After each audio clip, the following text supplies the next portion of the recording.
Subhanahu wa ta'ala berfirman, dan apabila ketetapan Allah sudah terjadi kepada mereka, azab Allah sudah terjadi kepada mereka, maka ketika itulah kami keluarkan dabatun minal ard, binatang yang keluar dari perut bumi, tukallimuhum, yang berbicara kepada mereka, sesungguhnya manusia mereka dengan tanda-tanda kebesaran kami tidak yakin. Binatang ini keluarnya dari Mekah atau dekat dengan Mekah, dan juga dia bisa masuk ke Madinah, bahkan ke Baitul Maqdis. Sebagian para ulama mengatakan bahwa munculnya binatang itu 1 atau 2 hari setelah terbit matahari dari barat. Ada yang mengatakan binatang itu muncul dulu, baru 1-2 hari muncul matahari terbit dari barat. Allahu a'lam mana yang lebih dahulu, tapi tidak jauh jaraknya antara sehari atau 2 hari antara kemunculan binatang dengan terbitnya matahari. Lah dabah ini tugasnya yang pertama kali adalah memberikan stempel. Kalau dia seorang mukmin akan distempel dahinya, kemudian keluar cahaya. Kalau dia orang kafir akan diberi tanda di hidungnya sehingga menjadi gelap.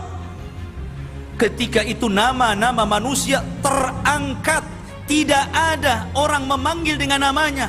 Panggilan ketika itu cuman ada 2, ya mukmin wa ya kafir.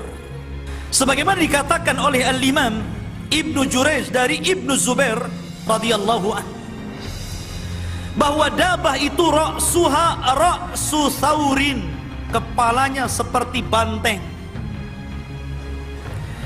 Kemudian ainuha ainul khinzir, matanya seperti mata babi. Wa udhunuha udhunu filin, dan telinganya seperti gajah. Wa qarnuha qarnu ailin, tanduknya seperti rusa.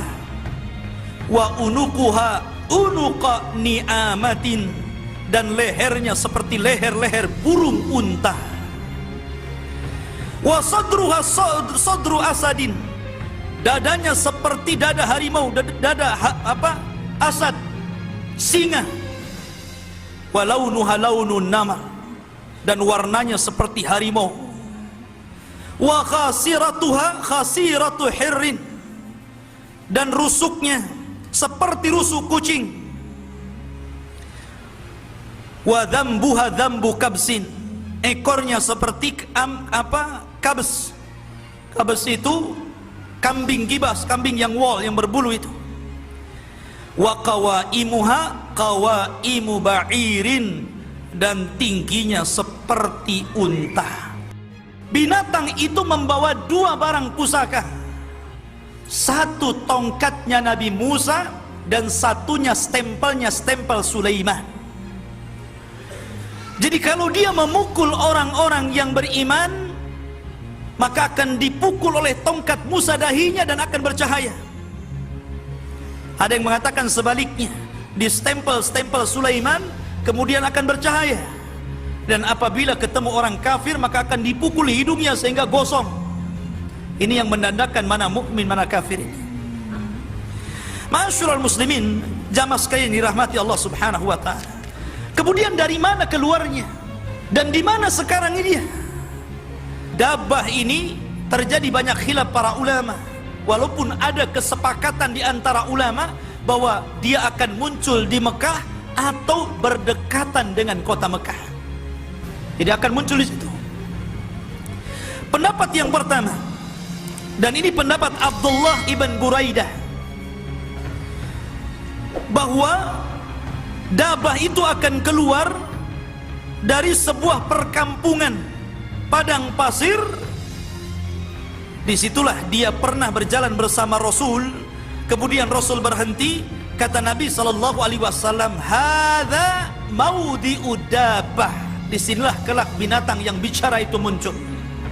Ada yang mengatakan bahwa dabah itu, dan ini perkataan Abdullah bin Mas'ud radhiyallahu anhu, bahwa dabah itu akan keluar dari bebatuan Bukit Safa ada Safa, ada Marwah, tempat sa'i.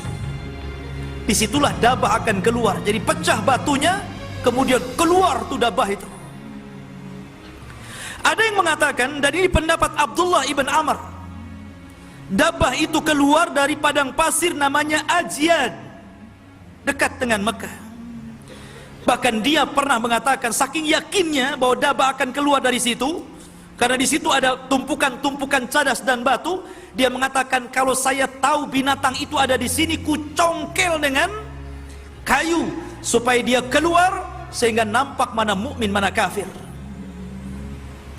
Ada juga yang mengatakan bahwa dabah itu akan keluar menggunakan 3 proses. Pertama akan keluar fil bawadi, keluar dari lembah dulu, kemudian sembunyi. Kemudian setelah itu keluar di perkampungan, kemudian sembunyi. Baru kemudian dia menampakkan di Masjidil Haram. Barulah manusia lari ketakutan.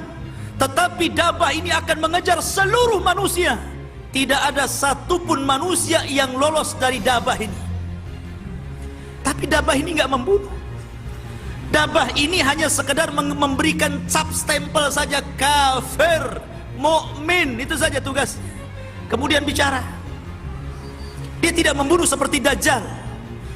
Dia tidak sadis seperti Ya'juj dan Ma'juj. Bahkan dijelaskan dalam sebuah riwayat ikhwatu fiddin yang dimuliakan Allah Azza wa Jal, bahwa saking besarnya dabah ini, dan ini pendapat yang kuat karena memang pendapat-pendapat yang tadi itu tidak berdasar. Ada yang mendasari pendapat-pendapat bentuk dabah itu dari berbagai macam pendapat menggunakan hadis lemah. Terkadang hadisnya tidak sampai kepada Rasul sehingga ditolak banyak para ulama. Tetapi ada kemiripan satu dengan yang lainnya, bahwa binatang itu besar. Sebesar apa? Dijelaskan dalam sebuah hadis. Sebagaimana hadis Abdullah bin Amr, bahwa dabah itu akan keluar dari Ajyan, ra'suha yamussus sahab, di mana kepalanya sampai menempel di awan. Bahkan dijelaskan, wa ma kharajat rijluha minal ar, ketika kepalanya menempel di awan, kakinya belum keluar dari tanah. Wa idza waqa'al qawlu 'alaihim akhrajna lahum dabbatan